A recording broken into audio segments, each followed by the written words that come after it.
अल्हम्दुलिल्लाह रब्बिल आलमीन वस्सलातु वस्सलामु अला सय्यिदिल मुरसलीन व अला आलिहि व अस्हाबिहि अजमाइन। अम्मा बअदु फ़अऊज़ु बिल्लाहि मिनश शैतानिर रजीम। बिस्मिल्लाहिर रहमानिर रहीम। या अय्युहल्लज़ीना आमनू इज़ा नूदिय लिस्सलाति मिन यौमिल जुमुअति फ़स्अऊ इला ज़िक्रिल्लाहि व ज़रुल बैअ ज़ालिकुम खैरुल लकुम इन कुंतुम तअलमून।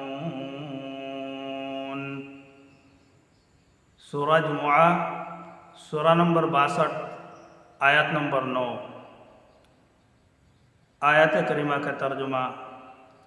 अल्लाह तबारक व तआला का इरशाद है, ए मोमिनो,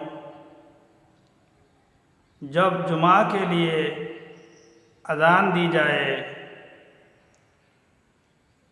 जुमा के दिन, तो अल्लाह के ज़िक्र की तरफ चल पड़ो और ख़रीद व फ़रोख्त को छोड़ दो। यही तुम्हारे लिए बेहतर है अगर तुम जानते हो। देखिए, अल्लाह तबारक व तआला ने यहाँ हुक्म फरमाया है कि अज़ान जुमा के बाद ख़रीद फ़रोख्त और तमाम दुनियावी मशागिल को तर्क करो। यह अल्लाह तबारक व तआला का फरमान है। आम तौर पर हम इस बात से बहुत गफलत बरतते हैं। उलमा ने लिखा है कि जुमा की अज़ान के बाद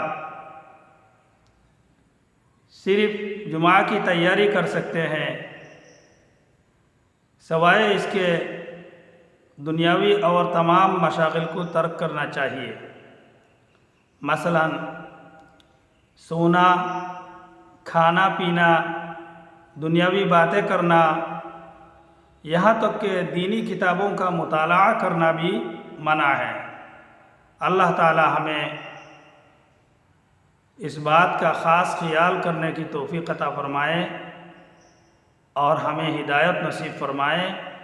आमीन या रब्बल आलमीन।